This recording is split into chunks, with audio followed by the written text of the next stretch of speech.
Welcome to the Deep Dive. Today, we're tackling something lots of people are curious about: how to actually start and stick with a meditation practice. Right. We've gone through, well, a whole stack of material. We're talking Headspace, Calm's blog, Virtual Gym, Tiny Buddha. WebMD, Mayo Clinic, the NHS, Psych Central, Mindful, Zen Habits. Signs of India, Falcon Healing Arts, City Yoga, even discussions over on Reddit's meditation forum, and stuff from Harvard Health, too.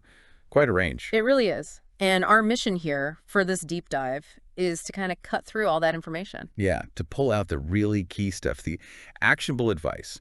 How do you build a practice that works for you without getting totally overwhelmed? Exactly. Because, many people hear about the benefits, less stress, more focus, all that. Sure. But actually doing it consistently, that jump can feel, well, pretty big. Right. Where do you start? How do you keep going? That's what we want to unpack. The building blocks, the practical strategies to make it stick. Okay, so let's dive in. It sounds like fundamentally it all starts with regularity, commitment. Precisely. That's the bedrock.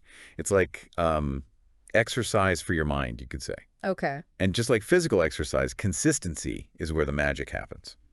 Headspace puts it really well. They say something like, to truly experience all the numerous benefits, we must commit to meditating on a very regular basis. Day after day. Day after day, exactly. But with, and I like this part, gentle and considered discipline. Gentle discipline. I like that phrasing. It feels less rigid, less like another chore. Right. It's not about forcing yourself into some kind of mental boot camp. It's about consistent, kind effort. And building that gentle discipline, it seems like routine is a huge part of it. Like same time, same place. Definitely. That really helps. Establishing a routine, maybe it's first thing in the morning, maybe it's a specific chair. Yeah. It just lowers the mental barrier each day. Makes it easier to just do it. Yeah. It becomes less of a big decision and more just part of the flow. Yeah. And, Headspace also talks about prioritizing it, reminding yourself that your mental health is actually really important. Nothing more important, they say. Right. Because without that consistency, you don't really have a routine, do you? Makes total sense. If you don't schedule it in mentally or literally, other stuff just takes over. Okay, so consistency is key. But I think a massive hurdle for people, especially when they're just starting, is, well, the busy mind problem. Yes. The I can't meditate, my mind is too busy. Feel Exactly. Yeah. Is that normal? Or does it mean you're doing it wrong? Oh, totally normal. Sure. 100% expected, actually.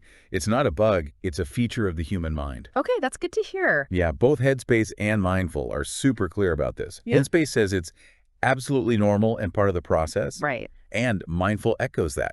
Your mind will wander. This happens to everyone. So seriously, if that's your experience, you are not alone. Doesn't mean you're failing. Phew. Okay, so the point isn't to, suddenly achieve a perfectly blank mind, because honestly, that sounds impossible. Exactly. It's not about stopping thoughts. That's usually counterproductive anyway. It's more about changing your relationship to the thoughts. Changing the relationship. Ow! How does...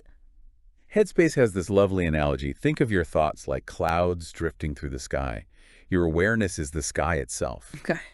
The clouds just come and go, right? You don't have to grab onto them or push them away. You just notice them. Observe them without judgment. Clouds in the sky.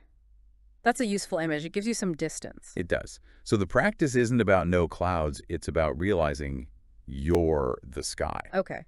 So when those thoughts inevitably roll in, what's the actual practical thing to do in that moment? The core instruction, really across the board, is gentle redirection. Gentle redirection. Yeah. When you notice, and you will notice again and again, that your mind has wandered off. Which it will. Which it absolutely will. You just gently, kindly guide your attention back to your chosen anchor. The anchor, usually the breath. Often the breath, yeah. It's always there. So Headspace says the key is, whenever you realize you have lost in your thoughts, just recognize and come back to the object you are focusing on. Just notice and come back. Notice and come back. Maybe focus on the feeling of air in your nose or your chest rising and falling. Mindful says basically the same thing. Yeah. Simply come back to the next breath. No big drama. It sounds so simple when you put it like that, just gently returning. It is simple, but it's not always easy. That continuous returning is the practice. That's the mental muscle you're building. And doing it gently. That seems crucial, without beating yourself up for wandering off. Oh, absolutely vital. Self-compassion is key. WebMD puts it bluntly. Don't beat yourself up too hard. It's all part of the process. And perfectly natural. Exactly. And Headspace just says, don't judge. Think about learning anything new like riding a bike. You fall off, you don't yell at yourself, you just get back on, right? Yeah, It's the same principle. Mm. Treat your mind with that same kindness and patience. That's a really helpful way to frame it. Okay, so we need consistency. We need to accept the wandering mind. What about the how? What are some really practical, concrete steps someone can take, like today? Right, the actionable stuff. Well, one thing that comes up again and again, maybe the most important for getting started is start small, like really small. How small are we talking? Zen Habits has this great advice. Start with just 2 minutes. 2 minutes, seriously. Seriously, 2 minutes. It sounds almost trivial, but it makes it so much less daunting. It removes that I don't have time excuse right off the bat. Okay, I can see that. 2 minutes feels achievable for almost anyone. Exactly. It builds momentum. And then, as the Times of India suggests, you can gradually increase the time as you get comfortable. Maybe 5 minutes, then 10. No rush. Start tiny. Got it. What else? A consistent time is also really helpful. Try to do it at the same time each day. Doesn't matter when. Headspace often suggests morning, if possible. Kind of sets the tone for the day before things get crazy. Right before the emails start flooding in. Precisely. But mindful also just says find a regular time that works for your schedule. The consistency itself is the key. It builds that trigger for the habit. Okay, consistent time. And what about, like, where you do it? Finding a dedicated space can also make a difference. Doesn't have to be fancy. No special cushion required. Haha, no. Just, as mindful suggests, maybe a quiet corner, somewhere comfortable where you won't be interrupted constantly. Having a specific spot can kind of signal to your brain, okay, it's meditation time now. Creates an association. Makes Right. sense. So, start small, consistent time, dedicated space. Any other tricks? Yes. Habit stacking. This one's really clever. Habit stacking. Yeah, you link your new meditation habit to something you already do every single day without thinking. Like what?